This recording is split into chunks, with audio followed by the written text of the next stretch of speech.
Presidency clarifies misinformation regarding food importation.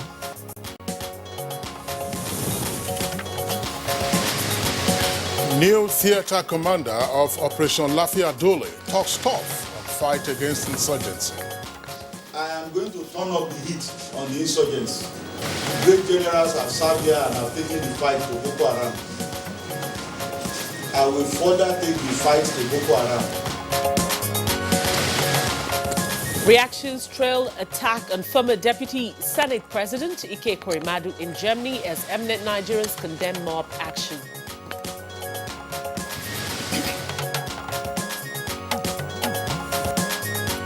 On Good Morning Nigeria today, we shall discuss the restriction on foreign exchange for food imports.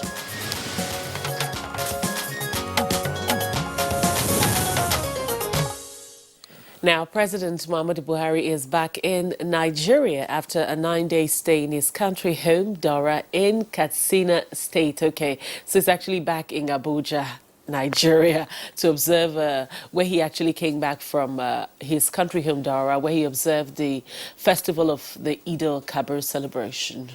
Of course, Rhoda, it's a pretty wet morning in Nigeria's capital territory, so it's understandable. Now, but while the president was in Katsina, his country home, Daura, was a mecca of sorts as several groups and individuals, including the president of Guinea, paid homage to the president in what turned out to be, as it were, a walking holiday for the nation's #1 citizen. Absolutely, Kingsley. And during one of those Salah homage visits in Daura, specifically one by the APC governors, President Buhari disclosed that he had directed the Central Bank of Nigeria, and that's the CBN, to stop the issuance of official foreign exchange to importers of food items into the country. That's right, Rhoda. Now, specifically, the president's directive to the central bank is, quote, don't give a cent to anybody to import food into the country. The president hinged his directive to the CBN on what he called a steady improvement in agricultural production and attainment of food security in the country under his watch. The president, of course, has vowed that foreign reserves will no longer be used for all sorts and will now be devoted specifically to the diversification of the economy and therefore seek to discourage our dependence on foreign food items. And you know, expectedly, Kingsley, the president's ban on the much sought-after Forex to importers of sundry food items has generated divergent responses from concerned Nigerians, especially economists. That's right. Many experts have commended the president for the drastic step which they say would help galvanize local food production, enhance food security and generate employment in the long run. Now, Nigeria, of course, is still, as some persons would know, importing palm oil, a product that it had in excess in the 1960s when the country controlled 40% of the global market at the time. Today, we also import stockfish, canned fish, milk, vegetable oil, tomato paste, and all manner of foodstuff that we have the capacity ordinarily to produce. But then, Kingsley, there are those who criticize the president on the basis of CBN's independence and that the Apex Bank cannot take directives on instructions from politicians. But others also contend that the directive from the president, who is in charge of the federal government and all its policies and programs, is quite in order. And they're arguing that the ban on Forex, or rather the restriction on access to Forex for food imports, wasn't a surprise after all, as the central bank itself had earlier announced that it would no longer process foreign exchange for the importation of milk. Absolutely true. And the truth is, well, we'll have a couple of experts on Good Morning Nigeria today to discuss various perspectives on the presidential directive, you know, on the restriction of Forex for food import and what it will portend for the economy, particularly Nigeria's quest for diversification and self-sufficiency in food production. It's on that note we say thank you for joining us on Monday's edition of Good Morning Nigeria. It's the first for the week, and it's a pleasure as always to have you join us. We're live on the network service of the Nigerian Television Authority, Africa's largest TV network, and we're live from our studios here in Abuja, Nigeria. I'm Rhoda. and on Kingsley, it's a wet Absolutely, morning. absolutely. So wherever you're watching us from, by whatever the weather is, this is Good Morning Nigeria. My name is Kingsley Osadolo, and I join my colleague Rhoda in also welcoming you to the program. Of course, in the course of the program, we have our usual complimentary segments, and these include newspaper review of business and others. In the meantime, let's take the highlights of the morning news, and here's our colleague, Habiba Oladipo. Hi, Habiba, good morning. Good morning, Kingsley and Rhoda. Here is the morning news. The State House has described as incorrect the submission by Financial Times that the Nigerian government is restricting the import of agricultural products into the country. In an article dated August 15th, in the statements by the Senior Special Assistant to the President on Media and Publicity, Garba Shehu, the federal government clarifies that there is no ban or restriction on importation of food items. The statement further notes that the recent decision by the Central Bank of Nigeria is to maintain its reserve for the purpose of growing domestic industry rather than provide Forex for the import of those products from overseas. Is part of President Buhari's consistent resolve to strengthen Nigeria's industrial and agricultural base. The statement says that whosoever wishes to source for their Forex from non-government financial institutions are free to do so. Vice President Yemi Osinbajo has described former national chairman of the All Progressives Congress, John Odige Oyegun, as a consummate politician, astute strategist whose life is worthy of emulation. This was when friends, relatives, and political associates from across the country converged on the International Conference Center in Abuja for the 80th birthday celebration of the former Edo State Governor. Privilege again, sir, to wish you and to wish this very fine gentleman, this loyal party man, excellent role model and leader, a very happy birthday. I pray that as your days, so shall your strength, so shall your wisdom, and so shall your favor with God. And reactions have continued to trail the attack on the former deputy president of the Senate, Ike Ekweremadu, in Nuremberg, Germany, by some members of the indigenous people of Biafra. The incident, as contained in a press statement released by the media aide to Senator Ekweremadu, Uche Anuchukwu, says the former deputy president of the Senate was attacked during the second annual cultural festival and convention organized by Indigbo in Nuremberg, Germany. A video which has now gone viral online shows that the incident where Ekweremadu was physically assaulted by a group of people while being stopped by others as well. Meanwhile, Senate President Ahmed Lawal has condemned the attack as barbaric, noting that it is wrong to blame Senator Ike Ekweremadu for the violent activities in his home state. Similarly, Chairman Nigerians in Diaspora Commission, Abike Dabiri-Erewa, has condemned the attack as shameful and urges Nigerians to always bear the country's image in mind and project it positively at all times. The People Democratic Party also described the attack as uncalled for and unjustifiable.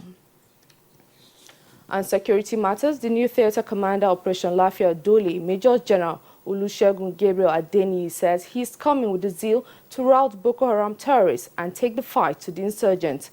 The theater commander stated this shortly after taking over from the former theater commander, Major General Benson Akinloluyo, at the headquarters of the command in Maiduguri. I am going to turn up the heat on the insurgents. Great generals have served here and have taken the fight to Boko Haram. I will further take the fight to Boko Haram. You will remember I said so. An early Sunday morning fire outbreak has destroyed shops at ED headquarters of Gombe Metropolis. The fire razed the entire first floor of one-story building shopping complex belonging to Gombe Local Government Council. We decided to come back and just see how we can help and assist our co-occupant to see if we can at least come up with an idea the way we can control the fire. But unfortunately, there's nothing we can do than to sit down and watch till the end of the fire disaster. And to religious matters, the first batch of 432 Lagos State pilgrims have arrived the country from Saudi Arabia. The pilgrims who were elated by the Hajj experience have promised to continuously pray for Nigeria. One of the major lessons I learned is you have to be patient because you're meeting so many people from different countries, from so many races. We learned a lot. The first one, we should be loyal and we should be truthful. And we should know the Allah we are serving is one. And we should be our brother's keeper. We're supposed to fear Almighty Allah and love our neighbor and love our country. The NNPC, in line with its resolve to transparency and accountability, have announced winners of its 2019-2020 direct sale of crude oil and direct purchase of petroleum products arrangement. A release in Abuja by the Corporations Group General Manager, Group Public Affairs Division, Undu Guhamadu, says, following the completion of the 2019-2020 DSDP tender exercise, 15 companies made up of international companies and Nigerian downstream companies emerged successful to undertake the 2019-2020 DSDP arrangement. The one-year contract is effective from 1st of October 2019 to 30th of September 2020. Under the DSDP arrangement, the 15 companies shall, over the contract period, offtake crude oil and in return deliver corresponding petroleum products to the equivalent value to NNPC, subject to the terms of agreements. And that's the news for now. Good Morning Nigeria continues shortly with Kingsley and Rhoda after this break. You're watching Good Morning Nigeria. We're live on the NTA now. One of our complimentary segments, that's business news this morning. We'll join our business news desk for some business news update. The African Continental Free Trade Area Agreement is expected to unite 1.3 billion people and create an economic bloc worth $3.4 trillion. This process will open up the continent and ignite huge continental integration, pushing tons of products into different parts of the continent. Nigeria's population attracts business persons on the trail of sufficient marketing for their products. This explains why a security expert says Nigeria must ensure state-of-the-art surveillance on goods coming into the country for business. The government should quickly make sure that the customs are beefed up technologically, whereby if a good is coming into Nigeria, there is a digital scanning system that the government will use to know the type of good that are coming in. This does not negate the signing, because we are not saying your goods should not come. Because I have taken a study in arms smuggling into Nigeria, and about 80% of light weapon that you have coming into Nigeria, some of it are coming from Ghana and Cameroon through northeast. Currently, the federal government of Nigeria is a regulator and operator in the rail system of the country. This means huge capital expense and overbearing administrative tasks Of our jobs. And finally, on the floor of the Nigerian stock market opens for the week today. And as always, NDA Business News will bring you closing figures subsequently. That's business news at this time. My name is Kolo Muhammad. Good Morning Nigeria continues right after now. Thank you very much, Kolo Mohammed, for the business package. Next on the program for us is a review of the papers.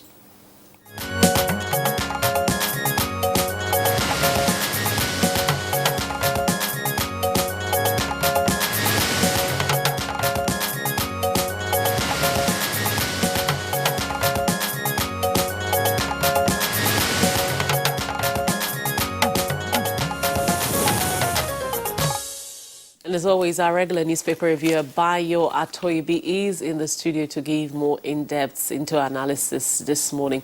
Bayo, good morning. Good morning, Rhoda.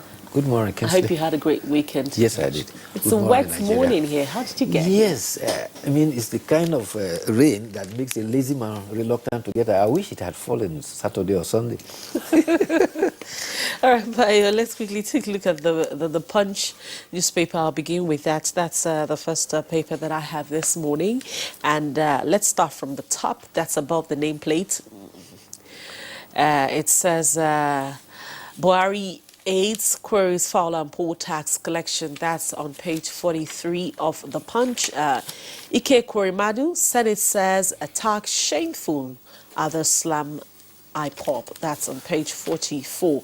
El Zakzaki's asylum allegation to cover federal government's misconduct, says IMN. That's on page 10.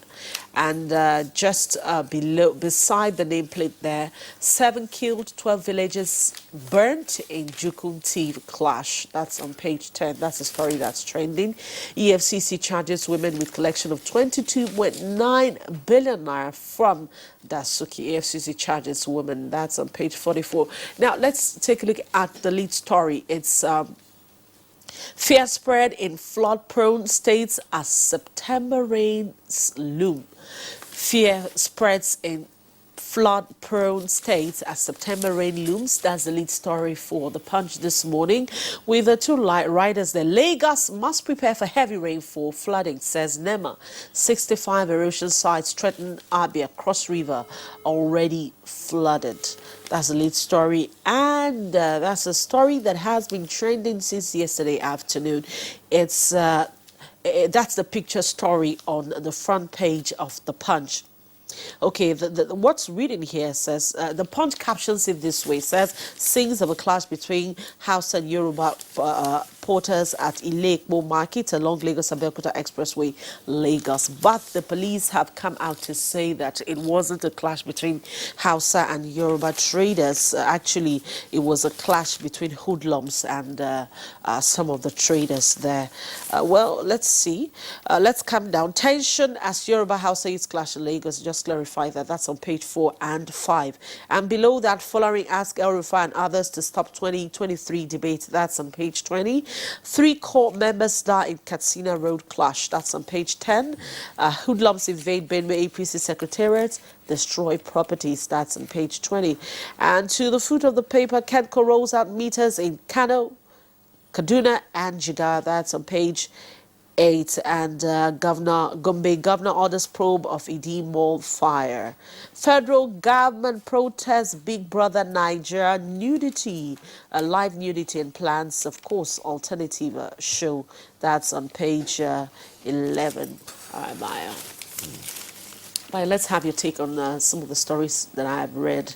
Let's begin with the very first one on the query of the FIRS boss on tax collection. And then, of course, we'll move over to what happened during the weekend, the Senate, the shameful attack on the Senate president. Yes. Well, explanation has been demanded from the chairman of the Federal Inland Revenue Services for not meeting target that was set. In 2016, a target of 4.1 trillion was set, but they achieved 3.307 trillion. In 2017, 4.8 was the target. They achieved 4.02. And in 2018, a target of 5.3 trillion, they achieved 5.32. They got very close to it. Meanwhile, the leadership reports that the EFCC says that it is also preparing various claims against the head of the civil service of the Federation. There is indication that the sum of 600 million allegedly traced to a key aide has also had a lid placed on it pending interim forfeiture. Explanations are also being sought over another 3 billion traced to a proxy company. EFCC is investigating proxy contracts allegedly awarded from Ministry of Special Duties, Power and Works several years back when the current head of service was then permanent secretary. Duty tour allowances and ESTA code is also said to be subject of investigation. But the curious thing about the query to the Federal Inland Revenue is when you give a projection, it's not as if the money is there, it is what you are expected to reach, to attain. And if you make initiatives and don't reach the target, that is now the basis of the query. Why didn't you reach the target you set for yourself? Again, administratively, the query is reported to have come from the Chief of Staff to the President. The Federal Inland Revenue Services has responsibility is under Federal Ministry of Finance. In the absence of a Minister of Finance, appropriately, I think the query ought to have come from the Secretary to the Government of the Federation. So there's some administrative mix-up somehow. All right, let's look at the attack on the former Deputy Senate President. Well, there have been several reactions to it. Presently, Senator Ahmed Lawan has expressed serious reservations about that, and he says that those persons who are involved should be identified and prosecuted. The Deputy Senate President also has his own explanation for it. He said the purported reason that caused the proscribed IPOB members to tear his clothes is unacceptable. Senator Omo Agege said, not only is this a dastardly exploitation of irrationality, but an aggressive affront against the image of Igbos and Nigeria. Already, the Senate President also says that the German authorities must fish out those who are involved. But there have been reactions to it. The President of Ohanaeze Ndigbo said it's very sad because it was Senator Eke Ikwere-Madu's home that the meeting was held when the leader of the indigenous people of Biafra was detained, and they also followed with a meeting to secure his bail. And others are saying, well, that serves him right. He actually, by so doing, brought wood-infested ants to his home, and therefore he's now being visited by the lizards. So there are cross reactions. And the danger, however, is that the indigenous people of Biafra have indicated that they are going to give the same treatment to political leaders from the Southeast anywhere in Europe and America. And that is a matter that the Diaspora Commission and the Federal Ministry of Foreign Affairs must seriously take on. So doesn't that mean we have to provide it's unfortunate that this happened to the former Deputy President of the Senate. But you know, amongst some Nigerians who live abroad, they have the attitude that, yes, if you come here, we will deal with you. This is not home. In other words, you know, they can, as it were, take the laws into their own hands to mete out whatever jungle justice they think appropriate in the circumstance. Wherever you are, assault is an offense. Wherever. I mean, I'm not familiar with the legal system of Germany, but yes. Of course, that will be the civil code that they have. Assault is an offense. What was the provocation by Ike Ikwere-Madu to warrant the kind of treatment that he got? And this appear to be no more than diaspora hooligans, as it were. And as you rightly said, you know, the Diaspora Commission, the Ministry of Foreign Affairs and others should work hard at this to ensure that there's no repeat. Indeed, diaspora organizations and the Nigerian cultural associations abroad usually invite dignitaries from Nigeria whenever they are having their cultural shows or cultural days, whether in the Americas or in Europe and also in Asia. But now if you have this open contract, as it were, declared by IPOB that any Southeast leader who comes to Europe or wherever, that the person will be assaulted. How then do you get persons to come to you to discuss with you what is going on, to give you assurances or to table before you what plans and proposals they have, and how you might also be a contributory to the welfare and well-being of everybody. Every other person has had the opportunity of being out there, and the fact that you are one of several millions doesn't give you a license to behave the way you did. But I think it's also important for the German authorities, particularly those who were responsible for law enforcement in the Nuremberg area, to know that, look, this incident did occur, and that's not acceptable. Yes, that's right. Well, let me take some stories from the Daily Trust newspaper. Below the nameplate of the Daily Trust newspaper, just take one of those headlines. Buhari wants PDP and Atiku's petition dismissed. That's page 14. NNPC picks 15 firms in 14 billion later crude for fuel swap deals. That's on page 17. Tax. That's the kicker why FIRS boss Fowler was queried. I already discussed that. And then right at the foot of the front page of Daily Trust newspaper, it says Wadube. That's how kidnapped suspect was freed. That's page 3. And Customs uncovers 5 billion naira tramadol and codeine in Lagos, page 44. Atiku, that says Buhari didn't present his qualification to contest. That's page 16 in greater detail. Fire. Yes, really 15 firms are said to have won bids to get what is called direct crude sale and for which they will now provide direct petrol supply for NNPC. Well, for that agreement, 14 billion liters of petrol will be provided Nigeria for a period of 1 year, spanning from the period of September, from October 2019 to September 2020. It is hoped that this will go a long way to reduce the anxieties about fuel subsidy. However, there is a challenge with the crude exchange for petrol. If you give crude meant for domestic consumption to marketers at the world market rate, then naturally that is a direct account for high cost for petrol at the end of the day for the output. However, in other clients, what they do is to give, because the crude is for domestic consumption, it is not given at the current market price. It is given above production price so that the petrol can be produced at a cheaper rate for domestic consumption. And this is what is accounting for the huge margin between production cost and the retail price, which eventually invites subsidy.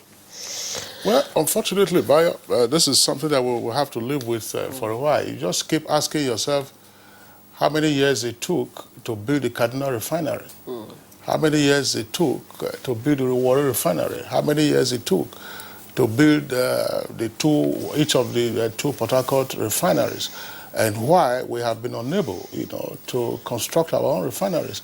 We're talking about 14 billion liters of crude, refined petrol that we're going to have. How many jobs will be lost in the process? How many jobs are being exported in the process? Of course, we know that Dangote is building his own refinery in Lagos. It's now extended the completion date, but that cannot be the only refinery. All the excuses and the comments that we've heard in the past never worked. And there are experts who will also tell you that just refining and getting petrol or diesel or DPK, that's dual purpose kerosene. These are not the only derivatives from crude oil. You have tens and tens of derivatives from crude oil. But how can we? This is not a story that should be celebrated in the first instance. Yes. With the petrochemicals, in fact, there are several derivatives to be got from the crude oil. And particularly so that with our petrochemical industry, there was a part of the program originally that there's a Venezuelan brand of crude that were also good, that could be used to enhance engine oil, grease, and other productions. And it was said that this will be an impetus to feed our factories for plastic products. But where have we been? We move one step forward and then each time 3 steps backwards. All right, thank you very much, Bayo. That's the much we can take on our newspaper review for today. Hopefully, we'll see you again tomorrow morning. Tomorrow will be another day. Thank you. You're watching Good Morning Nigeria. We'll take a short break now, and when we come back, our focus for this morning is on the restriction of Forex for food importation. Our God, its powerful formula kills malaria mosquitoes fast. So, get more to Power Guard. You're welcome back, and if you're just joining us, you're watching Good Morning Nigeria live on the NTA. Now, our focus this morning is on the restriction of Forex for food import. Oyemi Ajayi has put together this background report to lay the foundation for our discussion this morning.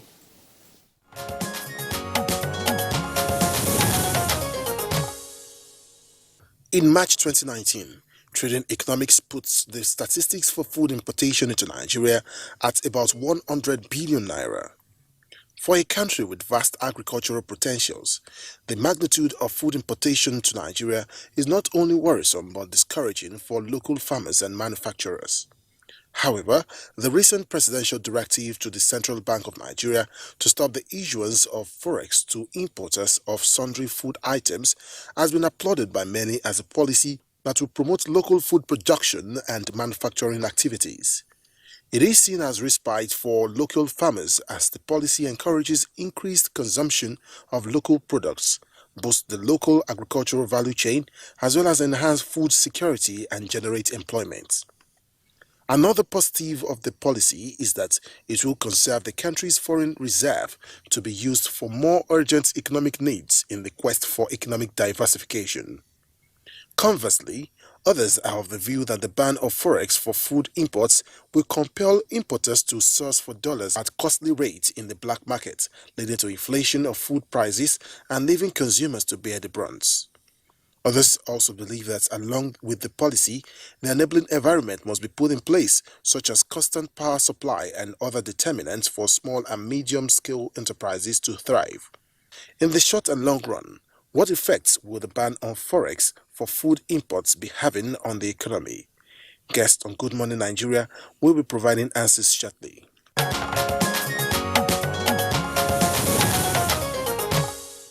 Well, thank you very much, Oyemi Ajayi, for that background. We have with us in the Abuja studios to discuss this subject matter, regular guest on Good Morning Nigeria, Niyi Akinseju, is an investment and financial analyst. Niyi, pleasure to have you with us. Pleasure always. Thank you so much.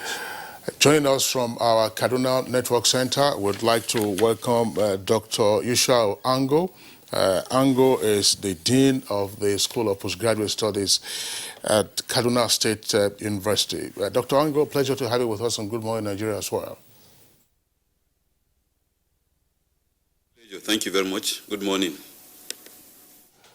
And from our Lagos Network Center, we're also joined by another familiar face on Good Morning Nigeria. He's become an occasional guest these days. Chief Eric Umofia, he is a manufacturer and, of course, president and CEO of Risco Foods Limited. Chief Eric Umofia, pleasure to have you with us on Good Morning Nigeria today. Good morning, Nigerians. All right, Rhoda. All right, gentlemen, let's begin this discussion by, first of all, just looking at, let Niyi Akinseju, I'd like you to give us a background of, you are an economic expert and investment expert.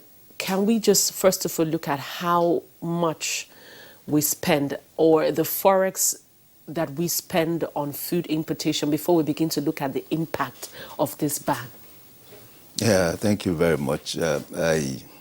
Personally, I want to commend that directive, as it were, by the president. I am looking at things from two curves, the economic curves and, of course, the nationalistic curve. And I think this is that directive is what I call the last mile push, by the president on his food security agenda. If you recall, 2016, the president, when he was presenting the national budget, at the National Assembly, specifically declared that Nigeria must eat what they produced. So it is an agenda that he had set since 2016. And it's obviously a courageous-minded person to take on that challenge. The truth of the matter is, the latest figure says that we spent more than 41 trillion naira in 20 years. The last 20 years, 41 trillion naira importing food into Nigeria. Now, that's what we've spent.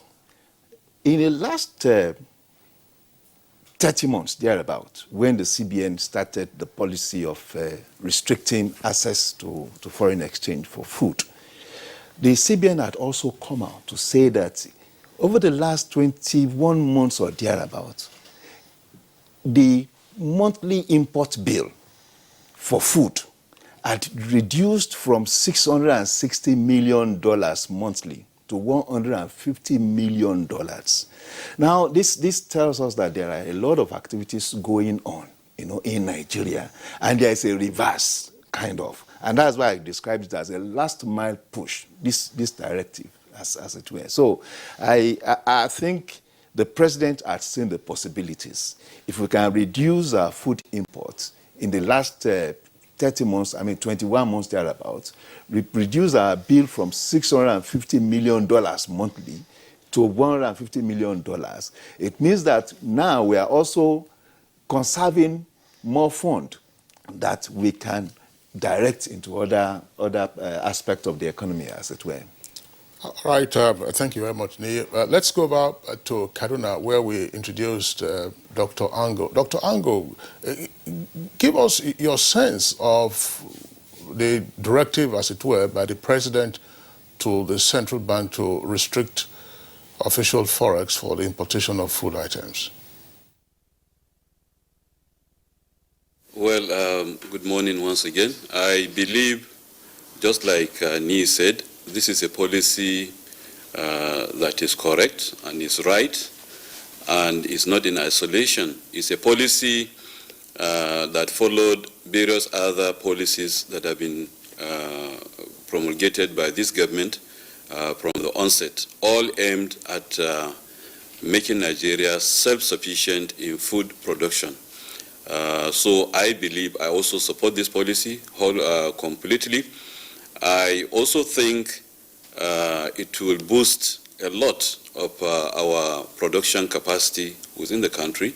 It will encourage the farmers because what happened with the Anko Boro scheme, whereby we saw the huge increase in especially rice production and other food commodities, is evident that Nigeria has the capacity to feed itself. And like Nii said, our pride should be to be able to feed ourselves. It will not be good for us to provide jobs for others, by importing food stuff from all over the world when we can produce those things. And it has been evident that we can produce those things.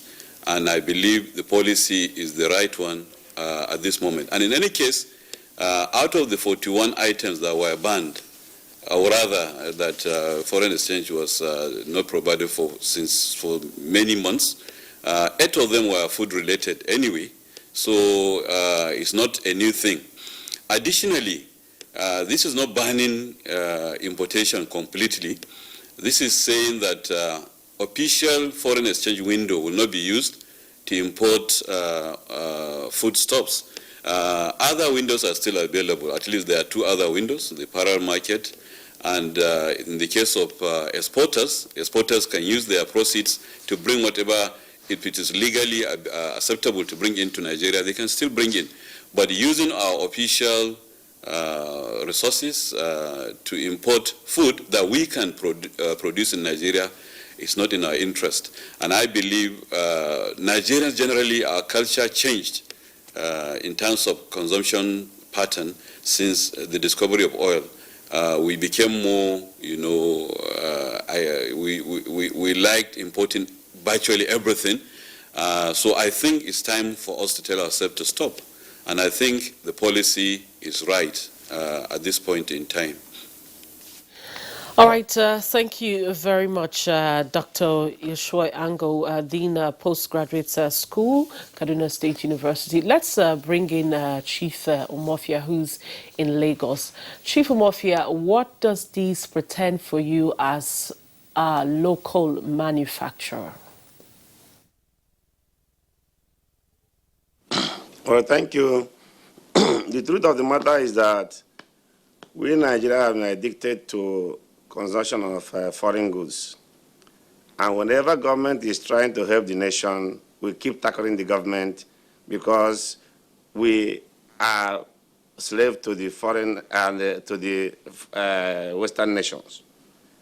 What is it that all the food we can produce in this country, we can process them and better nutrition for us, we still want to import them because the foreigners that we import from their country have business to make sure that they don't allow our economy to grow. We continue to be their slave forever.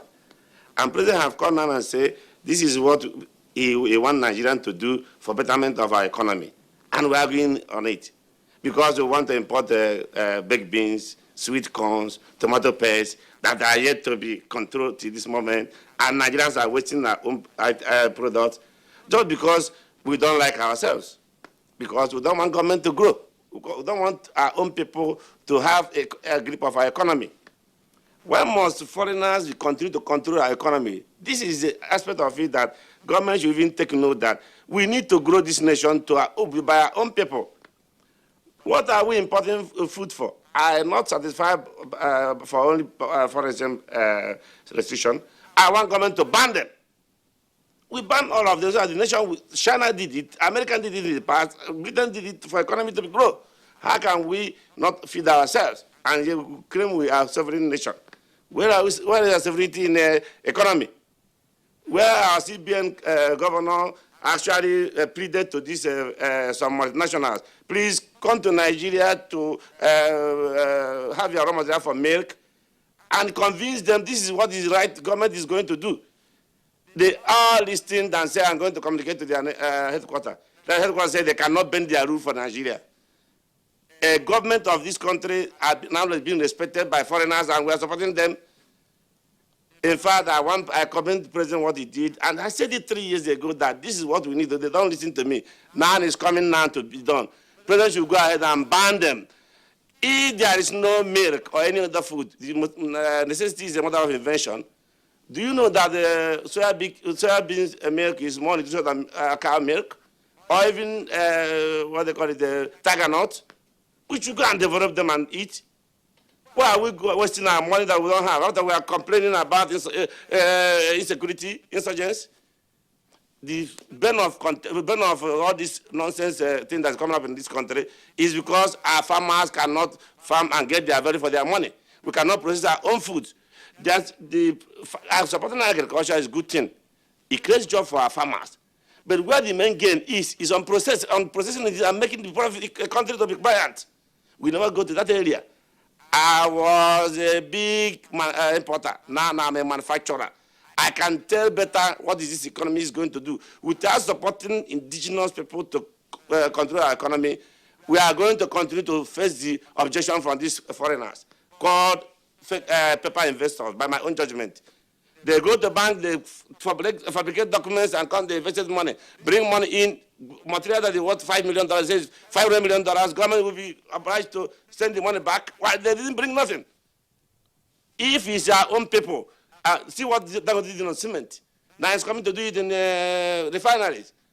If it's our own people, the economy will continue to be in this country. Somebody will invest like $1 million or so. In the next 3-4 years, sending $10 million back to their country. Nigeria, this is a wake-up call for government and we Nigerians to decide on what to do, which will help our own people. Go to market and look for market product that is made in Nigeria. If you continue to make, this is bought from London, bought from America, that's absolute nonsense. We are poisoning our system, poisoning our economy, making this country to be dangerous day by day. Until you come back and create jobs for over 23% of our people has no work now, how can they get it? These people that call foreign nationals, they continue to make things, they're just using us as a cow. They feed us because they want to make from us. If not for me, they will leave us to die.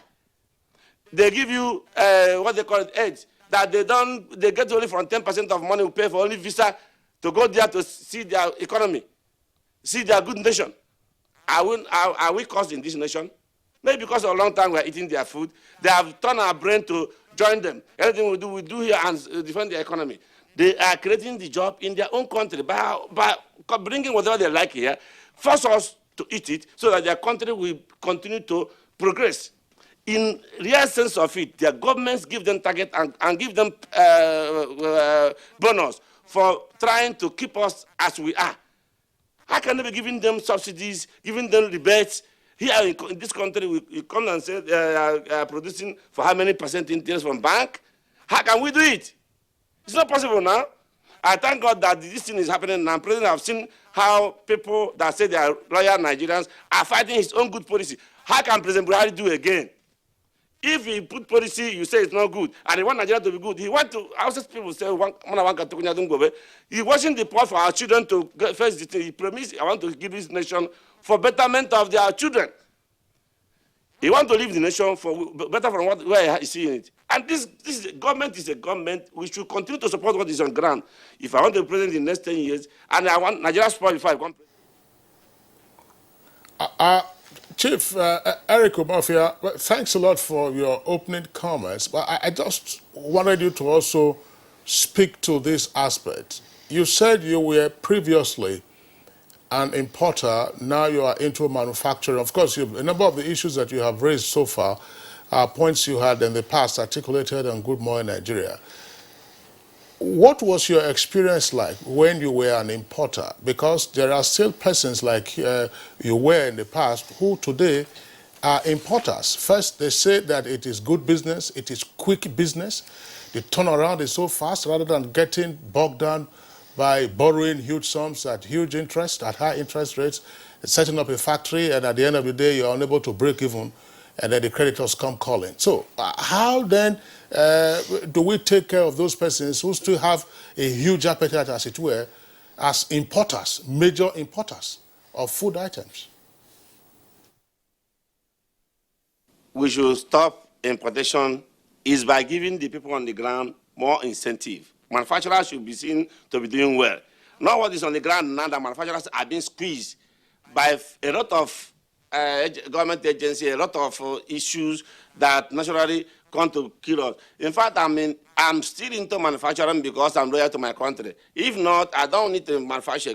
I just keep calm because when you make importation to be more profitable, more interesting, people that are even small boy when I was entering manufacturing, they are not super billionaires, they are mocking at me, and government still see us as nothing. How can you not support their own people? I came back from China the other day. Anything that foreigners are controlling in Chinese government will support somebody to make sure it's matching him on, so that the country will not be will learn from them and copy it and continue moving on. To be a manufacturer in this country, I don't know how to describe it anymore. Because if you say you are a greedy businessman, you want to chop a load, but there's a time. Being an importer before, I've seen that it's more profitable by importing fast money, fast everything. So unless Nigerians I know, or human beings I know, unless you make things to see, if they see this importer already progressing more than where he was before, many people will join. But when I continue complaining, crying, nobody cares. He can die, another person can die. Even that's before. Now CBN has changed a new rule, and he even said in one of the meetings that his duty is to create job now. If you don't create job to substitute important today, you don't need to be a CBN governor. He said in our forum, and he said to me when I go to visit him in his office, which means there's new things now coming up. We want to see it work, because in my own tomato area, it never worked.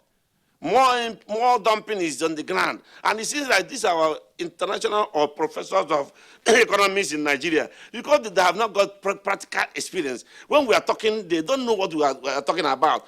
They think they use economic indices of foreign countries that are established to judge our own Nigerian own. So if they say you can't ban this one, you can give incentive. With how many borders we have, government should take drastic measures. There's an example I want to give. In South Africa, around 2000, the mosquito with the malaria parasite resurfaced in one of the cities in South Africa. Then they are banned, 8 years or 10 years ago, DDT chemical to use. Then people are dying from malaria because South Africa was not prepared for it. Then President Becky was president at that time. He now asked, every day people are dying. What is wrong with triple D to use? It's an environmental problem. Why the Western world use it to kill their own mosquitoes, finish, and stop Africans? They tell them, instead of burying people now, when this environment is going to kill, go ahead and use the 3D to fight the mosquito. And today, their place is no mosquito again. And we continue to respect the international community. Yes, it's good to respect them. But where we have advantage, why can't we tell them, help us in this area? They cannot help us. We continue to struggle. We claim that we are billionaires in the oil. We are thinking and working like billionaires in making potential billionaires, yet no practical money on the ground. We should do something now. Igbo people say there's a dance you cannot dance while having a song for your hand. You must throw it out and dance anyhow. No music beating. This time is a time that government should make it impossible to stop this type of institution that is coming. It's because of no work. And we are ready, some of us are ready to help this nation to grow. But many people are more interested in subduing us, including foreigners. They do everything to subdue people like us not to exist again because we are exposing them. And government is leaving us alone for them to kill. It's a matter of small time. My age will pass to struggle again. I will retire. Then others will continue. But in all, I thank President in what he's doing now, and I thank him for realizing the situation. I said 3 years ago, nobody listened to me. Unless Nigeria do something fast, just checking out in the market, there's more tomato paste in Nigeria than ever before. It's not passing through our ports, or through our borders, or selling in our markets. Are they better quality? No. then why are we leaving them? Conspiracy is our problem. Because of you saying the truth and one president to perform miracle. Yeah, the same people because the president is not performing. You are not performing. Yeah, when you want to perform, you refuse to perform. Okay, Chief Ferry Kumafia, thank you very much. Of course, we'll return to you in our Lagos Network Center. Back to Nia Akinsiju and Dr. Ango. I was just wondering, I recall, years ago, the hampers that you normally will have during festive seasons, most especially Christmas and New Year. I did a piece on that.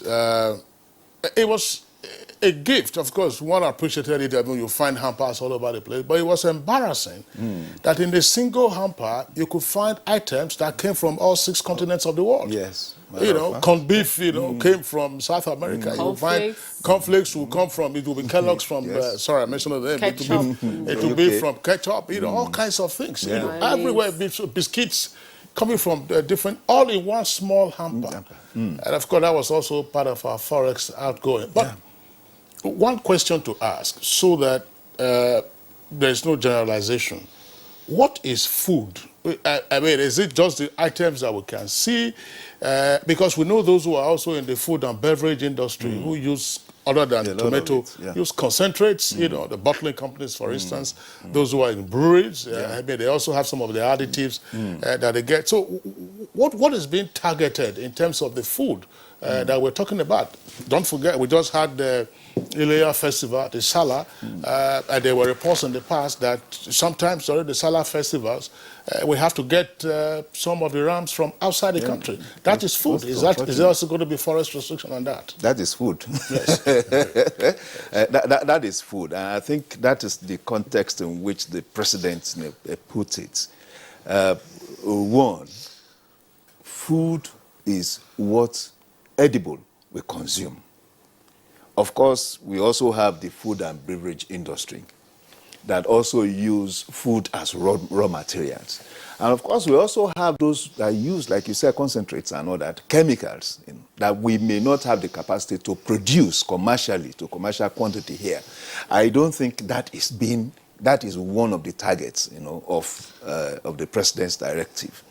But I think also in the brewery industry, for instance, there is a huge movement from barley, that was imported before as a major basic raw materials in the industry to sorghum, And as I noted before, and as the CEO Erisco had said, what is important is that nationalistic fervor.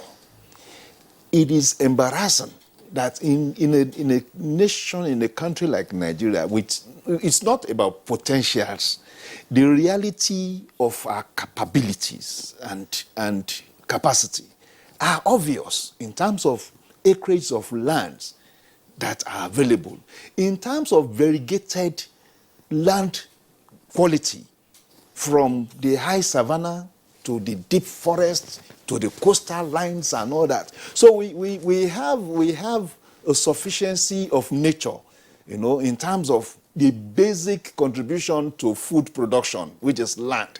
So we are not limited to a land form, alone. We have variegated more than 800 different land forms. So we are principally an agricultural-oriented space, and that is what we need to use. It is an embarrassment that we continue to import food to when I got that figure 41 trillion in 20 years, I was like, we have ate our present and we are eating our future, and we keep complaining of infrastructure.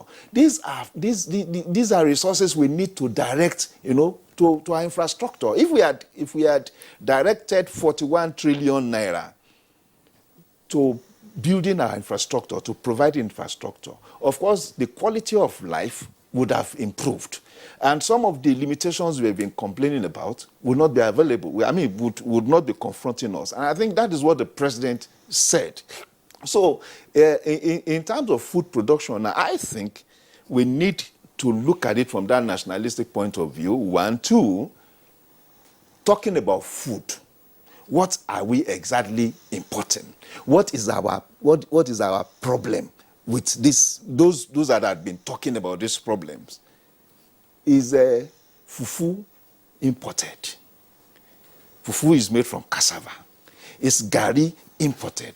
Gari is made from cassava. We are the second or third largest producer of cassava. Well, palm oil is imported. Is it? Palm oil. We even palm oil. We have capacity to see. We abandoned 20 million trees, palm trees, in 1973 when we started this oil boom thing. 20 million trees, and it's like you abandoned what will provide food, what will provide work, what will add to your GDP, and you decided to export that to other jurisdictions. And it does not align logically. You know, if you don't have the potentials or if you don't have the factors, the contributing factors around you, then you can start wondering, you can start creating a logic, you know, for moving onto other jurisdictions. But you have that all around, you know. So if we are able, for instance, because of this position, and thankfully the president and the CBN had actually taken a proactive position on palm oil, you know, on restricting this same Forex access to palm oil importation, just as we have with fish, just as we have with rice, just as we have with wheat, you know, and so many of this that we have capacity to produce. Now we can start talking about empowering our farmers, because when you allow all these competing alternatives to come in, it impacts the capacity and, of course, the wealth incentives for your local farmers. I was going to take you on that, and that's part of the issues that Chief Umofia has raised. One of them is, apart from just the farmers, the processing of food in Nigeria. Some of the criticism that has trailed this restriction is that probably we don't have the right environment, infrastructure for local manufacturers. And Chief Umofia has just raised some of those points now as to what they go through. I give you an example. Your local manufacturer, you have a company here, you get tax, you get to pay tax to local government, you get to pay tax to state government before the FIROS comes, all forms of multiple taxations. These are some of the issues, and some people have said, okay, if this happens, we're going to see inflation, we're going to see goods and services, the prices go up. No, that point of view is correct to the extent of the challenges we have with ease of doing business, and I think that is being attended to. And of course, it's policies like this that also create momentum for reforms and changes, because when the president makes a directive like this, it means that all subsectors, all bureaucracies that will have to attend to this must also find a way of reforming the system to deliver on what the president had directed. So, yes, we have problems with infrastructure. We have problems with power, which people say that's the most important contributing factor to our industrialization, and I agree. But I'm saying we do not need to wait until we have that level of equilibrium, you know, before we start doing these things. Once we set our mind to it, it will work. Already, we look at processing as if it is one esoteric exit point. But we do our own processing. Our plantain chips is processing, it's secondary. You know, our gari is secondary. Our fufu is secondary product. Our yam flour is secondary. Yes, we need to take it to the next level. We are also seeing increase in capacity delivery for power. We are hoping the level, the threshold will continue to increase. And of course, the most important thing is for the average Nigerian to be determined that we should be able to be food sufficient. And it starts with the individual, it starts with the corporate Nigeria, and it starts with government. Government is now leading the trail. The CBN, over the last 24 months, had been doing a wonderful job with the Anchor's Borers program. And whatever anybody would want to say, our rice production is a revolutionary, let's use that word, is a revolutionary policy. Anchor Borers program on rice. you know. So I think generally the important thing is for Nigerians to rally around Mr. President and make a committed focus on this and believe that the food that we are importing are processed food. They are not our primary food. They are not, I cannot see any inflation arising from, you cannot import, what do you call it, sardine. You cannot import corned beef. Spaghetti. You cannot import spaghetti. And in fact, we are producing spaghetti in Nigeria, really. But some of those things that you said, I mean, that have been imported are processed canned food that will not really impact our table, our dinner table, our lunch table, our breakfast table. All right. Thank you very much, Nia. You were talking about revolutionary something. So, all right. Okay, let's go over to Dr. Ango, usual Ango at our Kaduna Network Center. Dr. Ango, on paper, some of the comments and statements, would appear fine. CBN is doing so much with Anchor Borrowers Program. Of course, we have also seen the push in terms of rice production. But in terms of other crops, the reports aren't so salutary.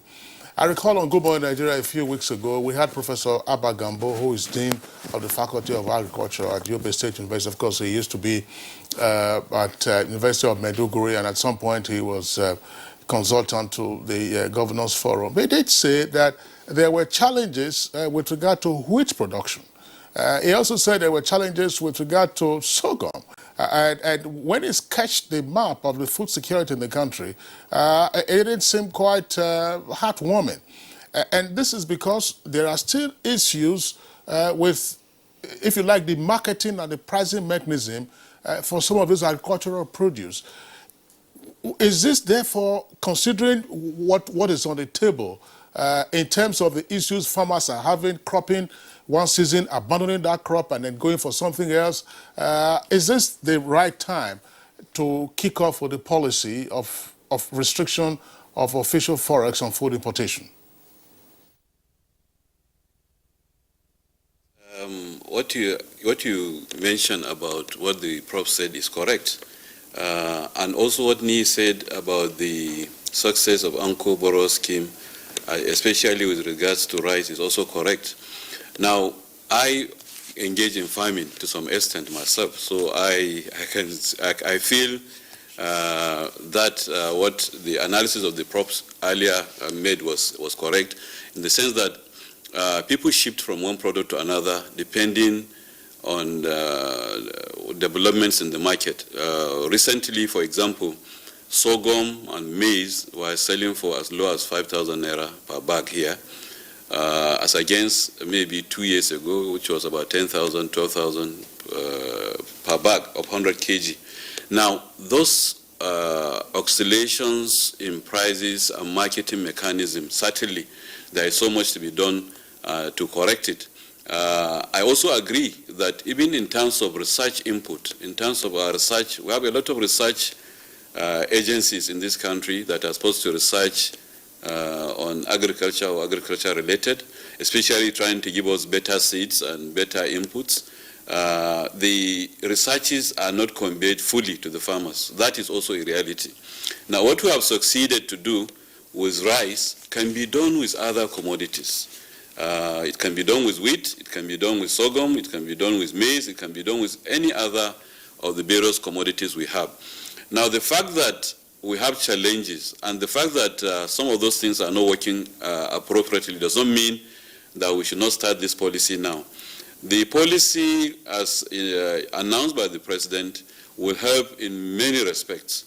Most importantly, we believe this will improve the pricing mechanism of the local products, because if you are not giving cheap money, if you like, cheap foreign exchange for importers, like, for example, feed manufacturers who are making use of sorghum or maize or soybeans as input for their raw materials. They were bringing in maize, and all those products from all over the world at much cheaper prices, and dumping them more or less in Nigeria, and now not patronizing those that have been produced by the local farmers, and that is what led to this downfall in the prices of this particular product, especially sorghum and maize. Now, if this is stopped, at least they will now be encouraged to buy from the local markets, and that will boost the market for the local farmers. That will encourage the farmers.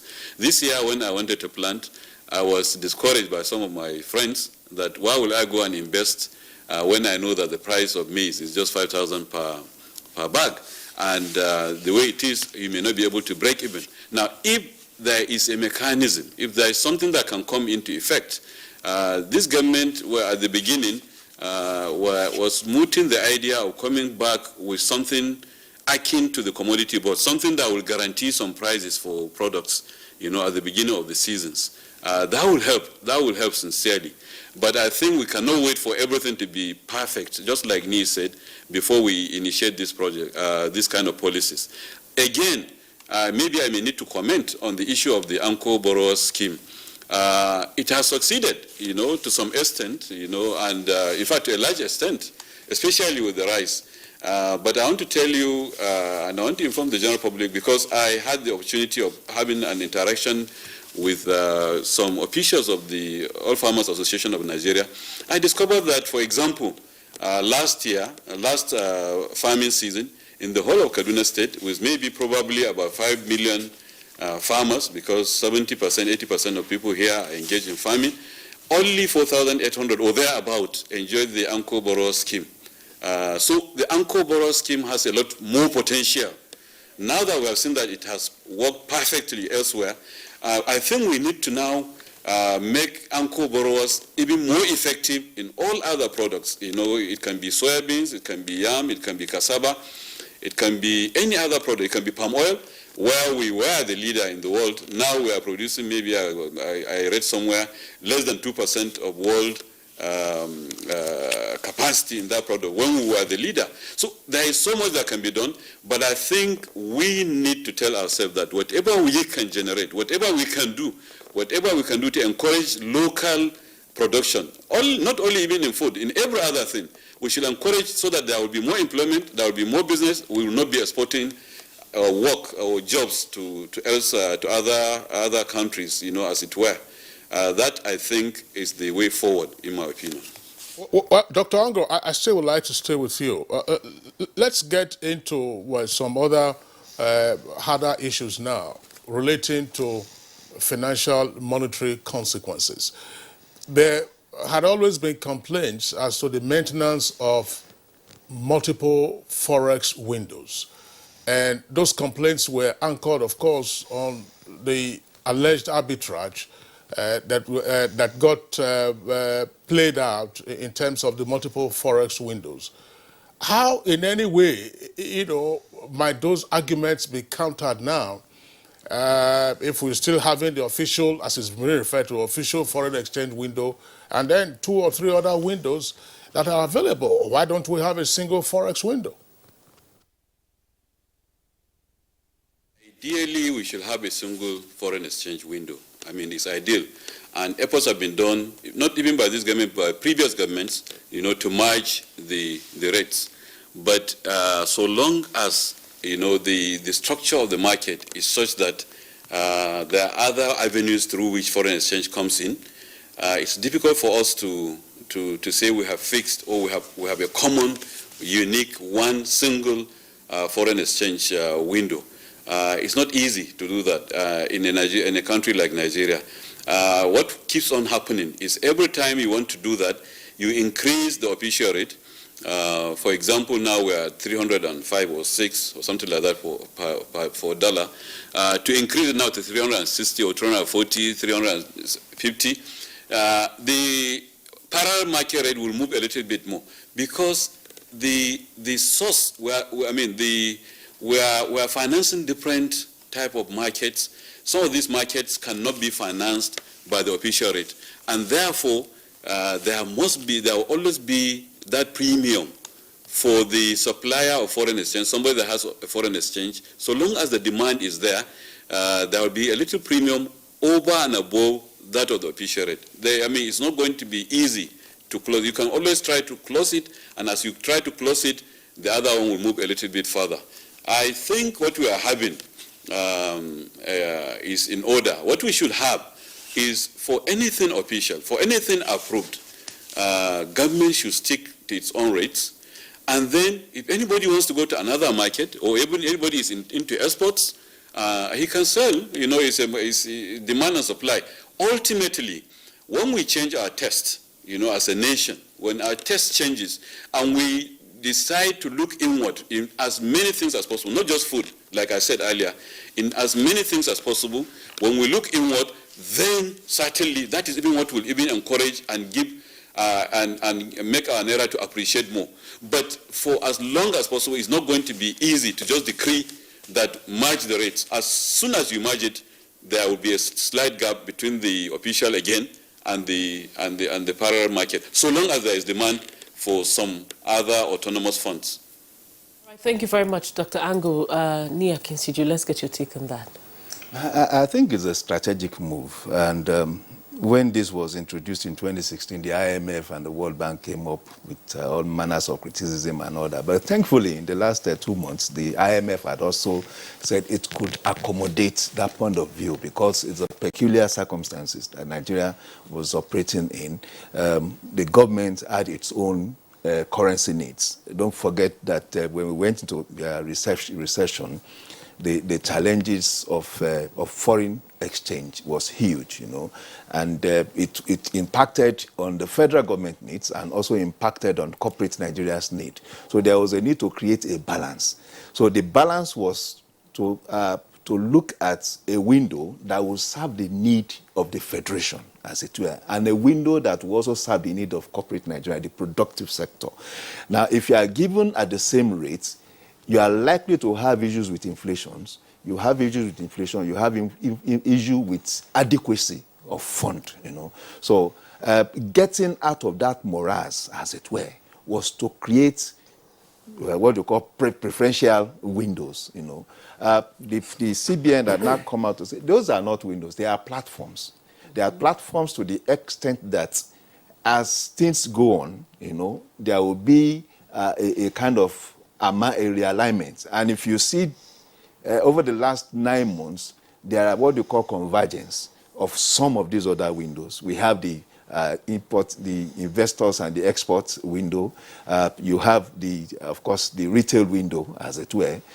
You have the official window at 305, 306. The official window talks to, that's the funding window for government, you know. It is the rate at which government also borrows, you know, from the capital market. So I think it's a very strategic move. But going forward, there will be an alignment, a convergence.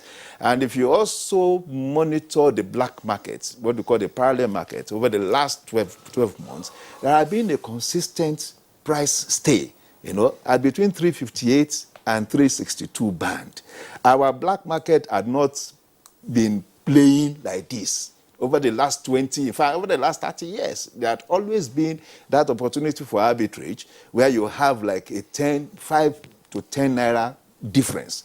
So there's that tendency or the incentive to take from whatever the official rate is and recycle to the black market, but that is not parallel market. I mean, to the parallel market. You are not experiencing that now because there is stability. You know, there's adequacy, there's stability, and of course, there's no incentive to recycle from the official to the parallel market. All right, Nate, thanks. We'll come back to you. Right, Chief Eric Umofia in our Lagos Network Center. Earlier, you talked about the fact that you are into tomato production in the first instance. You talked about the fact that, look, you go around the country today and you find imported tomato paste all over the place. What happened to the tomato business? Well, that should be asked to the implementing authorities, because the president had given an approval for the ban and it was banned. The president had given an approval for support of the economy, tomato sector. It's yet to come to reality anyway. We are still surprised what is happening. And instead, unfortunately, tomato cannot be key into Uncle Barrage. Not possible. Because as far as the program from the tree, it can't stay more than 3-4 days and got bad. So how can you Uncle Barrage it? Is it possible without supporting bigger factories to accommodate them? There's one thing that Nigerians is yet to know, even with our own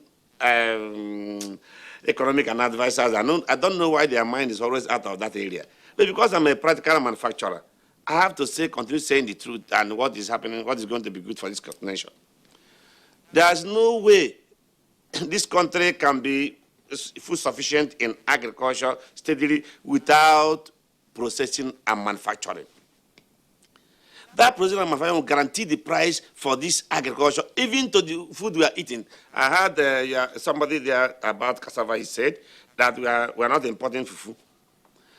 Cassava to eat is even wastage of the cassava derivatives, where we are going to get from cassava. In terms of industrial raw material, you get starch, you get ethanol, you get a lot of things from cassava. But to set up the factory costs millions of dollars. And in every country I know that stabilize their own economy, government will come in and support it by everything, just like they did, Dangote did in cement. If a person had not supported Dangote in cement, I don't know where you have been. Now, this segmented area, I've said before that I've advised CBN or government, whoever ministry, whatever, please segment this economy, these items you want to support. Pick few people, support them to the largest extent that they've taken all these things that is produced. Example now, sorghum is 5,000. But I suppose they are sales of 10,000, 12,000. If there were big factories that take them up and process raw material, I learned one time they said they are exporting cassava. I laughed. A cassava in a container is less than the money of the freight of the container. Instead of us to process it, you have to get derivatives from it. I want to tell Nigerians again, to farm is to keep our belly okay and make our farmers good. But to make the money is in processing. And that's why government will invest more so that we derive the profit of the processing. That's what these people are doing to come and steal our money here. There's no economy will be driven by foreigners and it will sustain. It can't be sustained. It's not sustainable. But when I say it now, it won't happen until a few years. They'll come back to say what I said in the past. They have been doing it now. Before I farming, I say support manufacturing, support processing. Now CBN is doing the same thing. Though whenever I have said yes, we want to defend the Nigerian economy so that we will produce what we eat. We continue to throw our money out. We lock ourselves inside the cage and have the key in our pocket, praying to God. God, come and deliver me. You are going to die there in hunger if you don't do action to come out. The Nigerian situation now requires every part of our economy, every person to join. But unfortunately now, people are still not interested in their own thing, thinking that the cause problem, they are saying you blame federal government of Nigeria in Abuja. When your own self is enemy to yourself. Which country on this earth is not eating their own food? Only my country, Nigeria, will enjoy their food and go, America, London, China, is better. How can somebody love you in your own country more than you? By bringing imported goods, giving them all the assets they need. And Nigerians are being stampeded, not to control. Chief Eric Murphy, I still would like to stay with you. I recall some time ago on Good Morning Nigeria, you did say that what people complain about the most in terms of manufacturing, which is power, isn't your problem. You were more concerned about smuggling and dumping of course, imported items on the country.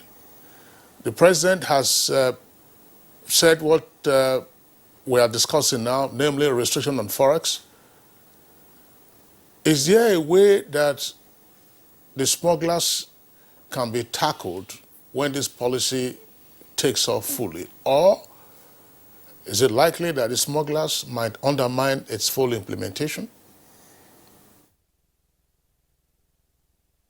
Normally, in any country, smugglers are raising their head up by every means. But they cannot be superior or more powerful than government. That's why government is having every facility to checkmate their own economy.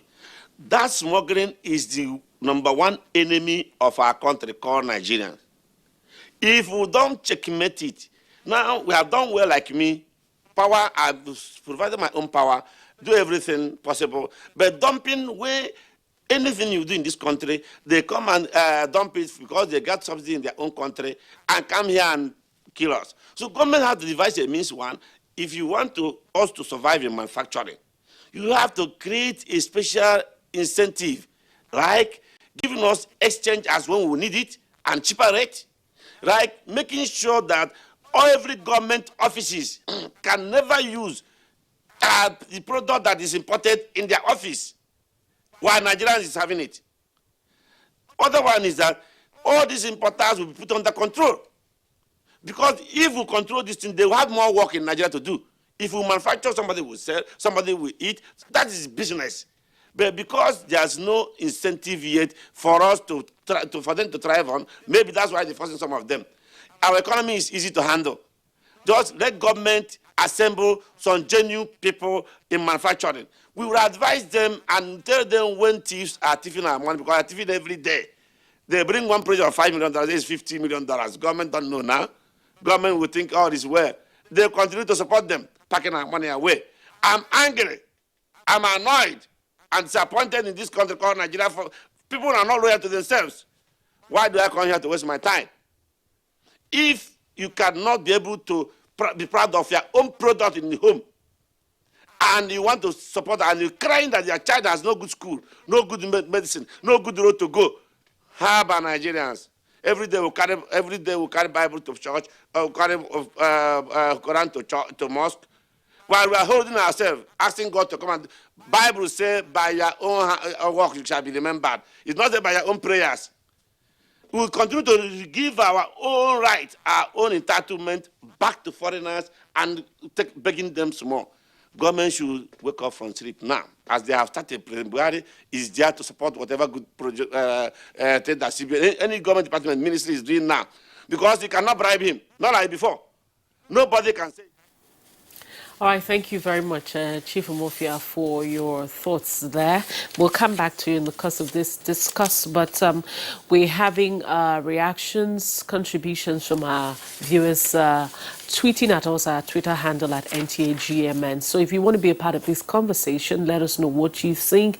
You have any thoughts, you have any contributions, suggestions, questions, tweet at us at our Twitter handle at NTAGMN. But just before we take these contributions, we'll take a break. Team huddle. But we lost.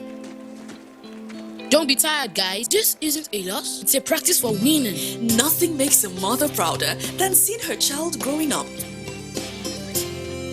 But I know as he learns to lead, he'll face even more dirt, germs, and risk of illness. That's why in changing seasons, you need strong Dettol protection. Because Dettol protects from up to 100 illness-causing germs. Growing up needs Dettol protection.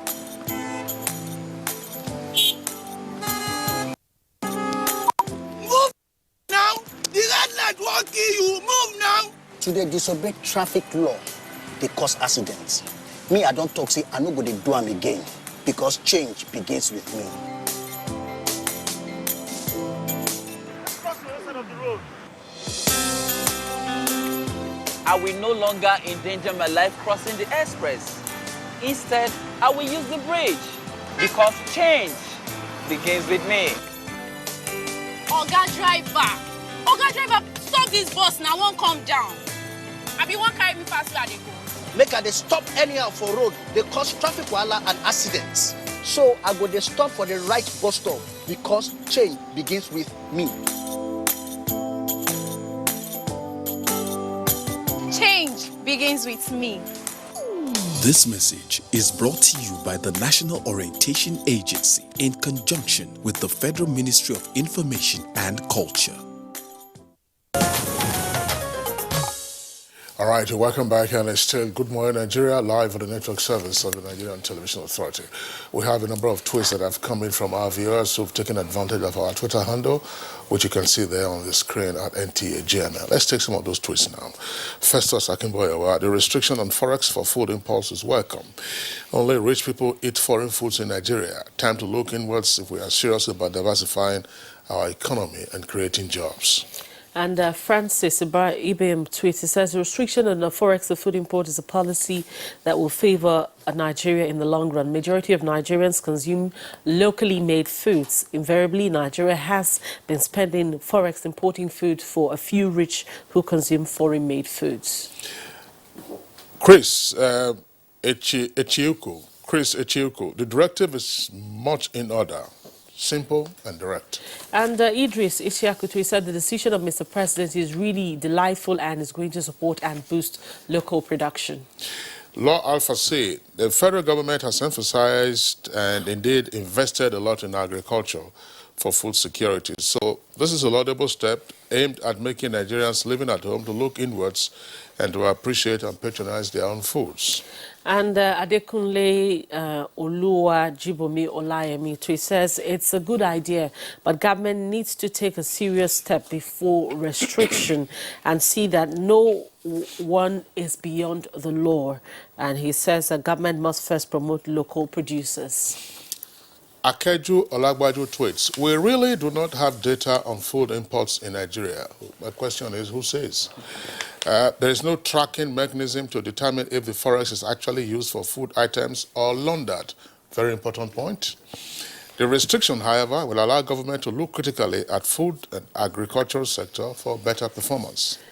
Epic Odenigbo tweet, it says, so the fact that we can produce what will be enough food for the country, it's a welcome development. A reasonable country can't allow importation of eggs, meats, tomato paste, and noodles. I stand with the government on this. Habila Zakshi tweets, now the restriction on Forex for food imports is one of the best decisions by the federal government. We can't continue importing what we can produce better. I've been in the agricultural environment for the past year now, and let me tell you that the sector is huge and security for Nigeria. And finally, Abubakar Sadiq Tijani Twitter says this is a good development, especially that our poultry farmers were facing challenges in egg production. Those are the tweets. There's a second set I have here. Okay. Unfortunately, I don't think you. I think you should also have that. Let's go to Taiwo. This is Ishak Taiwo. It says efforts should be intensified in curbing smuggling, especially of rice, which tends to compel rice processing companies to oscillate production. Strict implementation required for efficiency. And, okay, this one is from Law Alpha. It says importers of food items into the country are not helping the economic development of Nigeria and as well undermining the efforts of government to ensure food security. Dele Jack Solomon tweets, Nigerian traders should be warned not to increase the prices of food commodities, especially those that are imported. This is because it can lead to a silent inflation in the economy. Now more attention should be paid to the agricultural sector. Sonny Michael Omakaji tweeted, said the ban on Forex food imports is supposed to bring about a big market for local farmers and more revenue for them. However, the questions are, how self-sufficient are we as a nation? How long do we continue to parley with primitive implements and expect bumper result? We need answers. Now, OT Zupea tweets, we must not forget the damage done to our health by consuming imported food. Those are the tweets that we have in the meantime, Rhoda. Just one point, and I'm sure that our mothers and indeed all who cook will be very delighted to hear this. I think it is difficult on the African continent to find any country that would match Nigeria in terms of the variety of food that we have in this country. I don't know. It probably, I don't want to sound like I'm exaggerating, but there's virtually nothing you're looking for to eat in Nigeria that you cannot find in Nigeria. And even the way we prepare the food. I mean, you take beans, for instance, and you see the way beans is turned into so many things. I mean, you have the raw beans, the one so-called porridge beans. You have moi-moi. You have moi-moi, you have akara. Bean cake, but we call it akara. Let that one enter the dictionary. No, it's akara. It's akara, yeah. As a matter of fact. Or kuse, as even the rice, rice, and then you have different... So, where does this foreign taste then come from that we are said to be spending so much of our Forex importing food? As one of the tweets said correctly, do we sufficiently track our Forex outgoings to be sure that when a Forex beneficiary says, I want to import so much and I get this kind of Forex, that indeed it is food that comes in? Is it not just money laundering or capital flight? And of course, it's the truth. But I think what is even more impressive, it's your notations on the varieties of food we have. The truth of it is it has a natural anchor on our culture and the numbers of our culture. We are talking of close to 350 different cultures, big, small, medium size and all that. And of course, it comes with all manners of creativity. So I don't think we have such anywhere in the world, not even within the African continent alone. Because for every 200 kilometers radius, you have like 50 different subsisting culture, and it comes with food, Sure. And as I noted before, it's not just about food, because cultures also align with the natural resources around it. So you have those in the coastal line, adapting to the food, the agricultural capacity within their area, and those in the savannah belt, the same thing and all that. So for Nigeria, it's a robust thing. We only need to be concentrated on what we have, and of course, commercially engaged. The unfortunate thing about our Forex, and when people talk about the wealth level of this country, I feel sad, because the truth is, Nigeria is a poor country.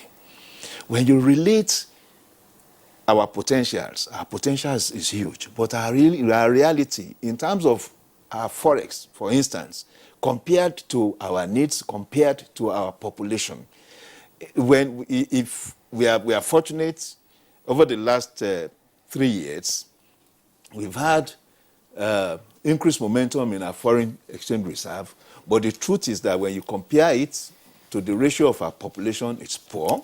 That is one. Then two, to the ratio of our needs in terms of infrastructure and in terms of our recurrent needs, is also poor. So we cannot afford to be wasteful. And in all this, you also have criminal-minded Nigerians that are set, on diverting the little we have. So the lesser windows or the lesser channels we have for importation, the better for us, so that we can redirect our reserve into more functional needs, our infrastructural needs, our roads, our bridges, our hospitals, our educational facilities, and all that. It's not. We should not be allowed. Like I said, it's like closing the channels of exit for our foreign exchange. Because the truth is, if I were an importer, I take $10 million, for instance, from the Nigerian coffer. I take it out. I may use 5 million of that to import food, and then preserve 5 million wherever in the world. That's a non-functional 5 million that will not come back to this country, because whatever foreign exchange goes out of this country must come back with profits. It is the transaction value that also creates values along the line in other different segments of the economy. So when it goes out and it stays out, it is a minus, is a deficit on our economy. And the only way this thing goes out is when we have so many import outlets. So by restricting foreign exchange to some of these items, as done by the CBN, it's like closing down the exit points for our importation. Well, thank you very much. Rhoda, I just would like Dr.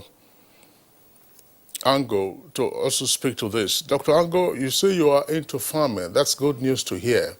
But if all of this is to be catalyzed much more effectively, what would you expect the state and local governments to do? I mean, you can make all the aspirational comments at the federal level. Anchor Borrowers program is on. What are the states doing? What are the local governments doing? Chief Eric Umofia has given us an indication If a fruit ripens and it falls to the ground, after 3 days it begins to rot. What happens to the rural roads? What happens to evacuation? And then, how do you mechanize? Are we having more tractors now than having more SUVs in official convoys? Well, this is a very important question, or these are questions that are very important to raise. The local governments and state governments have a job to do. Basically, for state governments, we have always had this in state agricultural development projects. Most of them are comatose. They are not operational very well. For a state, maybe you find, because I listened to a professor who is director of one of the research centers in ABU Zaria recently, and he was saying like you find a state with not many, some having as few as 50 or less than 50 extension workers, you know, who are supposed to serve millions of farmers. So in reality, state governments have a lot to do. Local governments have a lot to do. In terms of bringing the best, you know, encouraging and even organizing their people, you know, to take advantage of these various initiatives. Like I told you, we have very few, you know, aside from KB and some few other states, we have very few of the farmers keen into even the Ankoboro scheme, plus of other schemes. And then more importantly, research findings, you know, are supposed to make, to be able, they are supposed to be available to the farmers, you know, at their farms, for them to be able to get the best, you know, out of, to be able to produce better quantities. Now, like I said, yes, I'm into farming. And one of my challenges this year was that, how do I get the best seeds? Yes, there are quite a number of seed companies, you know, that are saying they are selling seeds, but we know some of them will just go to the market, buy something and put the preservatives and the chemicals, you know, and then package them and say they are selling seeds. State governments can help in this regard by ensuring that we get the best inputs. We get the best inputs in terms of seeds. That is the beginning. If we don't have the good seed, you are not likely going to get a good harvest. That is given. That is given.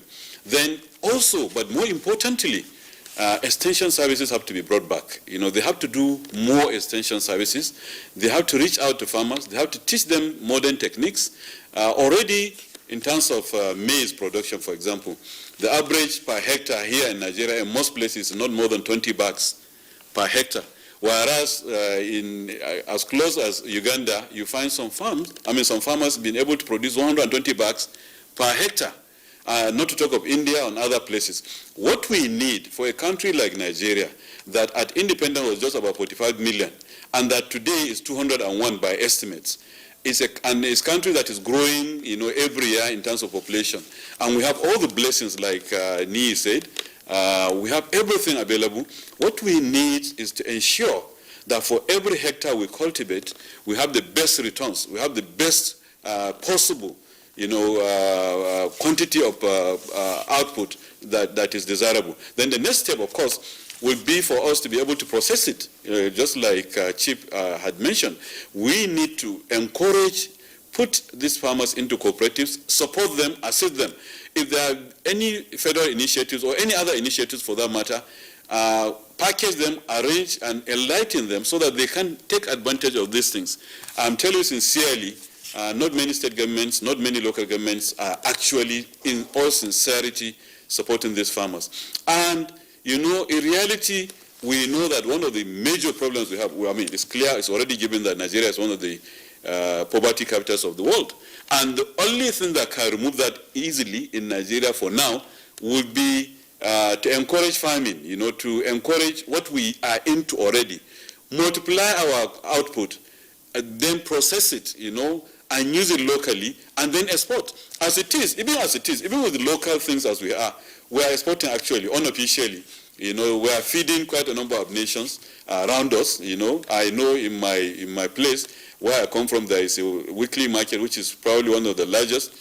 People come from as far as Mali, to buy things, food products and take to their places. Last time I was told some people came from Senegal to come and buy pepe. So that means we are servicing, we are getting from them. Yes, we get, like you mentioned earlier, we get the rams largely. Most of the rams that are slaughtered in Nigeria are actually from our neighboring country. That is normal. But it does not use any official foreign exchange. They have their ways of exchanging these products.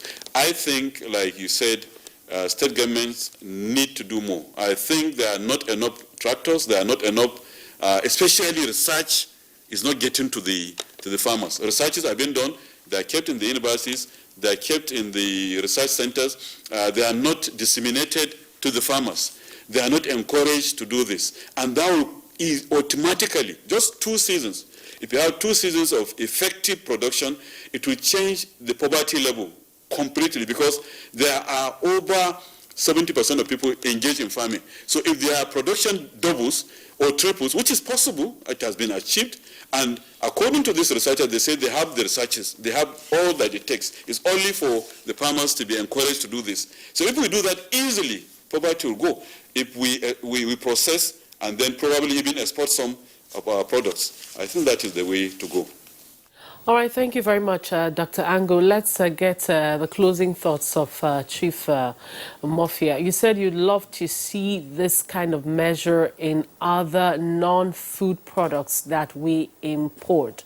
What other non-food products do you think this kind of drastic measures can be taken to encourage local manufacturers and production?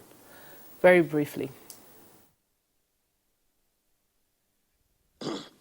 Like I mentioned earlier, we have the issue of importing baked beans. As we mentioned, what we are doing with multiple of beans can serve in a lot of ways. Sweet corn, importing them, even salad. What is it? Some people import beef, cows, beef meat into Nigeria also. Those things, like I keep saying, if government can simply do one thing, support your own to grow. Put pressure on the importers of dumping to stay in their country and eat what they produce. We eat what we produce in our own country. Then, if these things are balanced well and Nigerians are allowed to grow our economy, I tell you, we will be greatest country in the world, because God gave us everything required to be a great country in this country. But we are making difficulties ourselves, blocking our own way. For example, I have companies in China that wanted to come join venture to come here to help us to expand the tomatoes, both in farming, go further. Almost two weeks to the time, they say your government is not easier to control the import. We are selling more to Nigeria now than what we said before. So please, till they are serious, you come back. And they come back here, CBN, help me for this one. Before, he said, no, now I understand it. It's right. We are still waiting for their report on what they want to do. About the tractors, Kingsley said, there will continue to be more SUV on Nigerian street than tractor in the next 30 years. Why? Because we are yet to know what is benefits of mechanizing our economy. Though, because tomato is proving to be difficult every time, we are trying to diversify to tractor manufacturing. Very soon, we have our own brand just to help the nation. I'm still in the business just for the sake of my nation. If not, what is good about the frustration? Government should please hear Nigerians for the I'm not saying only tomato. As anything that Nigerian can have a competitive advantage on should be supported. Don't let one single Nigerian factory to close down.